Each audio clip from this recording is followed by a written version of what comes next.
Hello guys, welcome back to my YouTube channel super online tracker. दोस्तों, आज हम बात करेंगे एनटीपीसी में जो रिक्रूटमेंट आया हुआ है उसमें 10+2 लेवल पे आप फॉर्म को कैसे फिलअप करेंगे। इसकी कंप्लीट जानकारी इसी वीडियो में आपको देंगे, लास्ट तक बने रहिएगा। तो सबसे पहले हम ऑफिशियल वेबसाइट पर आते हैं, होम पेज पर, जहाँ पर लॉगिन, क्रिएट एन अकाउंट दोनों ऑप्शन आपको मिल जाते हैं। तो लॉगिन या पंजीकरण दोनों में से कोई भी काम करने से पहले हम इसका नोटिफिकेशन पहले पढ़ लेते हैं कि कौन से जोन से कितना वैकेंसी है, लास्ट डेट क्या है, एज कैलकुलेशन क्या है, सारा जानकारी यहाँ पर आपको ऑफिशियल पेज पर मिल जाएगा। ये जानकारी करने के बाद आगे का प्रोसेस करेंगे। उससे पहले नोटिफिकेशन का PDF डाउनलोड करते हैं और यहाँ पर देखते हैं क्या एज कैलकुलेशन दिया हुआ है, कितनी छूट है, कब तक नोटिफिकेशन जारी रहेगा, कब तक वैकेंसी रहेगा, ये सारा कुछ इसमें शो हो रहा है। ये नोटिफाई हुआ था 4/10 में, 28/10/2025 से चालू हुआ है और 27/11/2025 इसका लास्ट है। 29/11 तक आप इसका पेमेंट कर सकते हैं और 30 से 9 तक आप इसमें करेक्शन कर सकते हैं। उसके बाद अगले स्टेप जो हम लोग पहुँचते हैं, यहाँ पर 4 चरण में वैकेंसी आया हुआ है। कॉमर्शियल कम ticket clerk, account clerk, junior clerk, train clerk, चारों में आपको जिस भी जोन में आप फॉर्म फिल करेंगे उसके अकॉर्डिंग आपको लास्ट में प्रेफरेंस मिल जाएगा। तो ये सारा कुछ पढ़ने के बाद अगले स्टेप पर पहुंचते हैं, जहां पर हम रजिस्ट्रेशन और लॉगिन दोनों के विकल्प शो देख सकते हैं। तो जिस कैंडिडेट का रजिस्ट्रेशन ऑलरेडी पहले से है, RRB में आपने कभी भी फॉर्म डाला हो, ग्रुप D है या RPF में, तो आपका पंजीकरण पहले से होगा। उसको आप लॉगिन करेंगे और लॉगिन करने के बाद फॉर्म को पूरा करेंगे। और जो व्यक्ति नया है यानी पहली बार फॉर्म को फिलअप करेगा, उसके लिए यहाँ पर रजिस्ट्रेशन करना पड़ेगा। मेरा यहाँ पर पहले से पंजीकरण है, फिर भी मैं आपको क्रिएट अकाउंट करके शो करा रहा हूँ। तो क्रिएट एन अकाउंट पर क्लिक करेंगे, ओके करेंगे। सबसे पहले कंट्री सेलेक्ट करना है आपको अपना, इंडिया। उसके बाद यहाँ पर फुल नेम डालना है, जो भी आपको जानकारी देना है वो 2 बार आपको टाइप करना है, फर्स्ट रो में, सेकेंड रो में, और उसको वेरीफाई करना है। तो यहाँ पर नाम, नीचे वाले में आपको डेट ऑफ बर्थ, इस नाम के अलावा अगर कोई और अन्य नाम है तो यस या नो देकर वो नाम भी आप यहाँ पर फिल करेंगे। यहाँ पर नीचे आपको जेंडर सेलेक्ट करना है। जेंडर के बाद नीचे वाले ऑप्शन में आपका फादर्स नेम हो गया, फादर्स नेम आपको फिल करना है। फादर्स नेम से नीचे विकल्प आपका है मदर्स नेम, उसमें आप मदर्स नेम को फिल करेंगे। उसके बाद हम लोग पहुँचेंगे कॉन्टैक्ट डिटेल में, जहाँ पर आपको ईमेल एड्रेस और मोबाइल नंबर को दर्ज करना है। तो यहाँ पर मैं अपना मोबाइल नंबर जब डालूंगा तो वो ऑलरेडी दिखाएगा, आप लोग अपना मोबाइल नंबर डालेंगे, सेंड OTP पर टिक करेंगे तो आपके नंबर पर OTP आएगा, उसको आप फिल करेंगे। सेम प्रोसेस जीमेल अकाउंट के साथ करना है आपको। यहाँ पर जीमेल ID डालना है सबसे पहले, सेंड OTP पर जब आप क्लिक करेंगे तो OTP आएगा, वो फिल करेंगे। दोनों प्रोसेस कंप्लीट कर लेंगे यहाँ पर। उसके बाद यहाँ पर तीसरा विकल्प नीचे दिया है, वेरिफिकेशन थ्रू डिजीलॉकर या वेरिफिकेशन थ्रू आधार कार्ड या I don't have Aadhaar card, मतलब आपके पास आधार नहीं है, तो आप तीसरे विकल्प को चयन करेंगे। कोशिश करें आप यहाँ से आधार से वेरीफाई करें तो ज़्यादा सूटेबल रहेगा। तो यहाँ पर आधार के लिए 2 विकल्प हैं, डिजीलॉकर और आधार कार्ड। तो यहाँ पर हम वेरिफिकेशन थ्रू आधार कार्ड से आपको यहाँ पर प्रोसेस करके दिखाते हैं। यहाँ पर ऑलरेडी शो हो रहा है क्योंकि मेरा पंजीकरण पहले से ही है। हम यहाँ पर आप वेरिफिकेशन थ्रू आधार कार्ड पर क्लिक करेंगे तो यहाँ पर आपको अपना आधार नंबर डालना है। आधार नंबर डालने के बाद नीचे जो चेक मार्क का दिया हुआ है उस पर आपको टिक करना है। वो टिक करने के बाद जनरेट OTP पर टिक करेंगे। तो यहाँ पर मेरा सारा कुछ पहले से है, इसलिए ऑलरेडी दिखा रहा है। आपका OTP जैसे ही आप फिल करके वेरीफाई करेंगे, चेक मार्क को टिक करेंगे, नीचे आपको एक पासवर्ड बनाना पड़ेगा जिसमें कैपिटल लेटर्स, एक न्यूमेरिकल, स्पेशल लेटर, सारे कुछ मिक्स होना चाहिए। तो आप अपने नाम के अकॉर्डिंग यहाँ पर जो भी आपको याद रहे वो आप यहाँ पर पासवर्ड क्रिएट करेंगे। पासवर्ड क्रिएट करने के बाद I am not a robo पर टिक करेंगे। टिक करने के बाद यहाँ पर आपको रजिस्ट्रेशन का प्रीव्यू दिखाया जाएगा। उसके बाद आपका पंजीकरण सफलतापूर्वक हो जाएगा। तो जैसे ही आपका पंजीकरण हो गया, अब आप लॉगिन पेज पर आ सकते हैं। यहाँ से लॉगिन हेयर ऊपर ऑप्शन दिया हुआ है, यहाँ पर आप लॉगिन हेयर पर टिक करेंगे। तत्पश्चात हम लोग लॉगिन पेज पर पहुँच जाएंगे, जहाँ पर आपको लॉगिन के 2 विकल्प मिल जाते हैं। या तो आप आधार कार्ड से लॉगिन कर सकते हैं या फिर आप जो भी आपने यहाँ पर पासवर्ड बनाया है और मोबाइल नंबर लॉगिन करेंगे। दोनों ऑप्शन आपको दिख रहे होंगे, लॉगिन RRB अकाउंट और विद आधार। तो आप यहाँ पर अपनी सुविधा के अनुसार किसी से भी लॉगिन हो सकते हैं। तो मैं यहाँ पर अपना अकाउंट लॉगिन करता हूँ, आगे फॉर्म का प्रोसेस करता हूँ। यहाँ पर मैं आधार के थ्रू लॉगिन करूँगा, आप लोग अपने अकॉर्डिंग कर सकते हैं। तो यहाँ पर लॉगिन वाले बटन पर क्लिक करके यहाँ पर आपको अपना मोबाइल नंबर दर्ज करना है और जनरेट OTP पर टिक करना है। तो आपके आधार रजिस्टर्ड मोबाइल नंबर पर एक OTP आएगा, वो OTP फिल करने के बाद I am not robo then login, जैसे ही आप लॉगिन बटन पर क्लिक करोगे आप अंदर लॉगिन हो जाओगे। यहाँ पर OTP फिल करने के बाद आगे करते हैं क्लिक और लॉगिन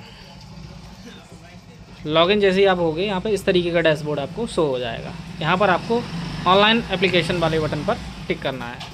तो ऑनलाइन एप्लीकेशन पर टिक करोगे, वैसे ही यहाँ पर RRB द्वारा जितने भी नोटिफिकेशन जारी हैं वो सारे यहाँ पर शो हो जाएंगे। तो यहाँ पर आपको अंडर ग्रेजुएट या ग्रेजुएट जिसमें भी फॉर्म फिल करना है उसका आप यहाँ पर जोन सेलेक्ट कर सकते हैं। मैं यहाँ पर 10+2 में अपना फॉर्म फिल करूँगा, यानी अंडर ग्रेजुएट वाले ऑप्शन में अपना जोन सेलेक्ट करूँगा। जोन सेलेक्ट करने के लिए आपको नोटिफिकेशन में जाके अपनी वैकेंसी, अपनी एलिजिबिलिटी, अपनी कास्ट के अकॉर्डिंग देख लेना है कौन सा जोन सही है, वो जोन यहाँ पर चूज करेंगे। देन अगले ऑप्शन पर हम पहुँचते हैं जहाँ पर रजिस्ट्रेशन से सारा डिटेल मिल जाता है। कुछ डिटेल यहाँ पर फिल नहीं है, वो हम यहाँ पर फिल कर लेते हैं। मैरिटल स्टेटस हो गया है, मदर टंग मतलब मातृभाषा, रिलीजन यानी आपका धर्म कौन सा है, ये सारी जानकारी। देन कम्युनिटी पे आते हैं, यहाँ पर आपको अपना कास्ट सेलेक्ट करना है, जनरल हो, OBC जो भी हो वो आप फिल कर लेंगे। इसके बाद यहाँ पर एड्रेस फिल करेंगे। एड्रेस फिल करने के बाद यहाँ पर स्टेट डिस्ट्रिक्ट सेलेक्ट करने के बाद यहाँ बीच वाले ऑप्शन में एड्रेस जहाँ पे लिखा हुआ है वहाँ आप एड्रेस फिल कर देंगे। नियरेस्ट सिटी, मेजर सिटी यानी जो भी आपका मेन कस्बा हो वो आप यहाँ पर फिल करेंगे। पिन कोड डालेंगे। अगर आपका दोनों एड्रेस सेम है तो टिक लगा के आपको सेव करना है। नेक्स्ट बटन पर क्लिक करेंगे, अगले स्टेप पर हम लोग पहुँच जाएंगे। यहाँ पर आपको RUN सर्विसमैन, एक्स सर्विसमैन मतलब आपको इस सर्विस में है या नहीं है वो क्लिक करेंगे। डिसेबिलिटी है यस या नो वो टिक करेंगे।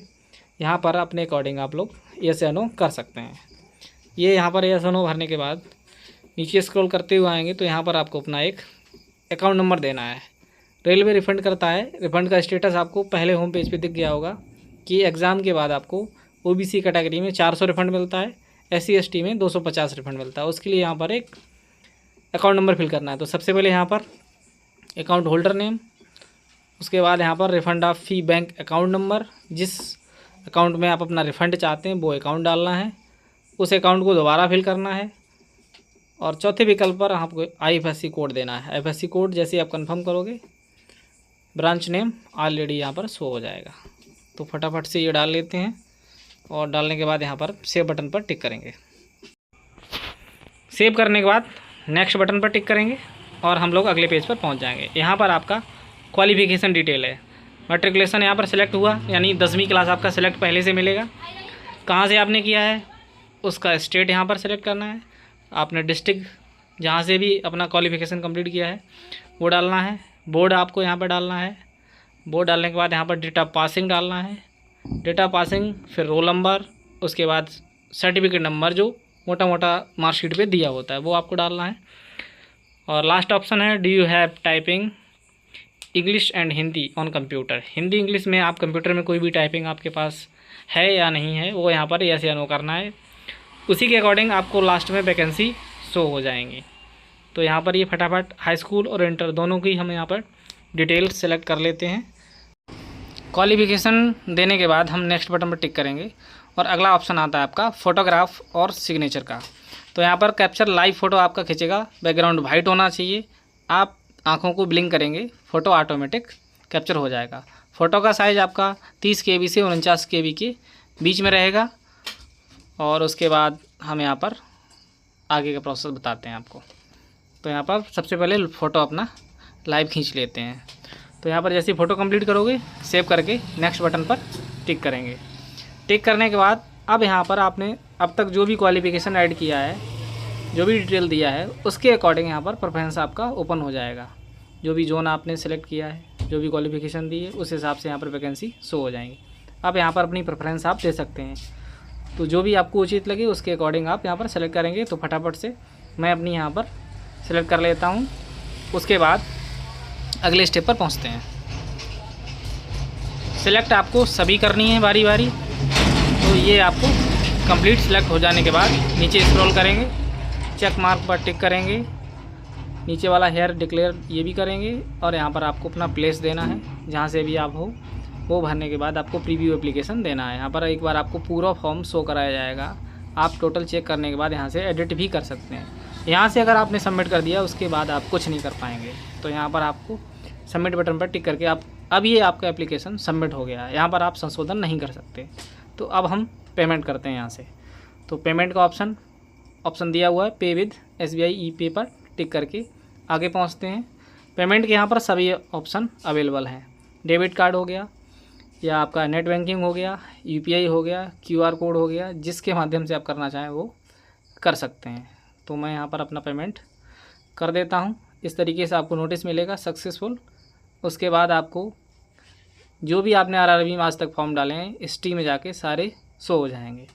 यहाँ पर आप अपना प्रिंट आउट चेक कर सकते हैं, निकाल के रख सकते हैं। जब भी आपका एडमिट कार्ड शो होगा उससे आप यही एप्लीकेशन नंबर डाल के प्रिंट निकाल लेंगे। वीडियो में यहाँ तक बने रहने के लिए आप सभी का धन्यवाद।